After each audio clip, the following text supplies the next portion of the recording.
ಏನು ಶುಕ್ರವಾರ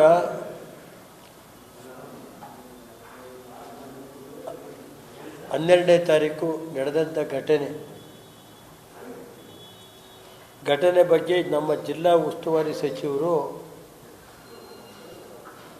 ಎಂಕ್ವೈರಿ ಮಾಡ್ತೀವಿ ಅಂತ ಅವತ್ತು ಹೇಳೋದು ಅಲ್ವ ಸರ್? ಎಂಕ್ವೈರಿ ಮಾಡಿ ಕ್ರಮ ತಗೋತೀನಿ ಅಂತ ಹೇಳಿದ್ದಾರೆ. ಅದನ್ನು ನೋಡಿದ್ದೀನಿ, ಮುಖ್ಯಮಂತ್ರಿಗಳು ಹೇಳಿಕೆಯನ್ನು ನೋಡಿದ್ದೀನಿ. ನಾನು ಇಷ್ಟೇ ನಮ್ಮ ಮಾಧ್ಯಮ ಮಿತ್ರರ ಕಡೆಯಿಂದ ನಾನು ಮೊದಲನೇ ದಿವಸನೇ ಇದು ಪೊಲೀಸ್ ವೈಫಲ್ಯದಿಂದ ಇವತ್ತು 10 ಜನ ಇದಾಗಿದ್ದಾರೆ, ಮತ್ತೆ ಇನ್ನೊಂದು ಸೀರಿಯಸ್ ಆಗಿ ಮೈಸೂರಿಗೆ ಹೋಗ್ತಾ ಇದೆ 11. ಅದು ಕಷ್ಟ. ಆ ಹುಡುಗನು ಇಂಜಿನಿಯರ್ ಸ್ಟೂಡೆಂಟು ಅಂತ ಹೇಳಿ ತಿಳ್ಕೊಂಡಿದ್ದೀನಿ. ಗೊತ್ತಾಯ್ತು ಸರ್? ಪಾಪ ಇದಕ್ಕೆ ಕಾರಣ ಅವತ್ತಿಂದ ನಾನು ಹೇಳ್ತಾ ಇದ್ದೀನಿ, ಪೊಲೀಸ್ ಇಲಾಖೆಯ ವೈಫಲ್ಯದಿಂದ ಈ ಘಟನೆ ಆಗಿರೋದು ಅಂತ.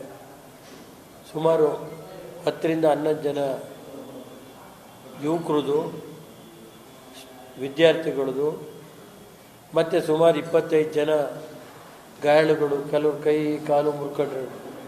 ಆ ಉದ್ದೇಶದಿಂದನೇ ನಾನು ಸರ್ಕಾರಕ್ಕೆ 10 ರಿಂದ 15 ಲಕ್ಷ ದುಡ್ಡು ಕೊಡಿ ಅಂತ ಕೇಳಿದ್ದು.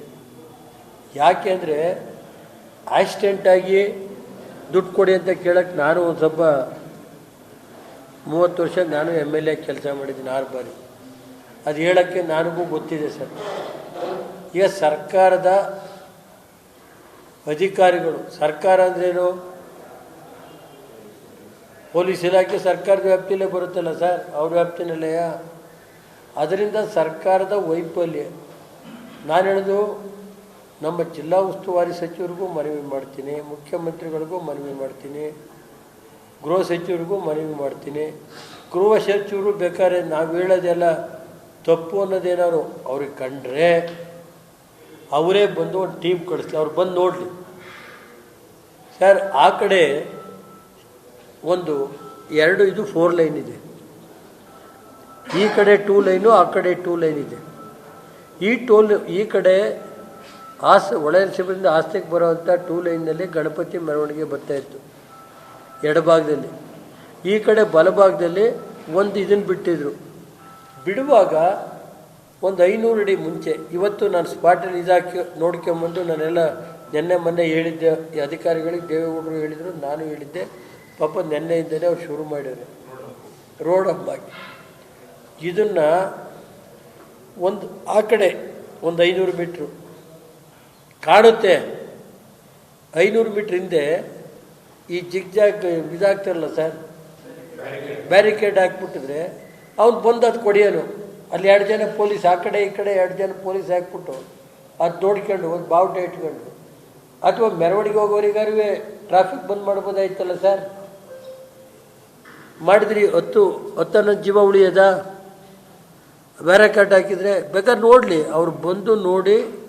ನಾನು ಹೇಳೋದು ಮಿನಿಸ್ಟ್ರಿಯ ನಾನು ತನಿಖೆ ಮಾಡೋಕ್ಕೆ ಆದೇಶ ಮಾಡಿದ್ದೀನಿ ಅಂದಮೇಲೆ ಅಲ್ಲಿವರೆಗೆ ನಾವು ಮಾತಾಡ್ಬಾರ್ದು ಅಂತ ಸುಮ್ಮನಿದ್ದೆ.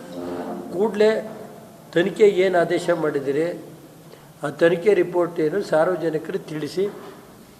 ಏನು ಇಲಾಖೆಯ ವೈಫಲ್ಯತೆ ಇರೋದ್ರಿಂದ ಕೂಡಲೇ ಆ ಕುಟುಂಬಗಳಿಗೆ ಸರ್ಕಾರ ಪರಿಹಾರ ಕೊಡೋದು ಒಂದು ಮಾಡಬೇಕು.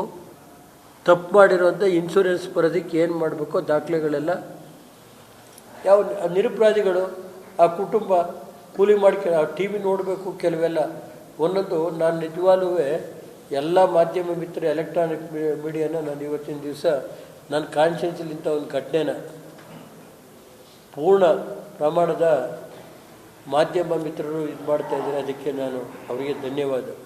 ಎಲ್ಲ ಇರ್ಬೋದು.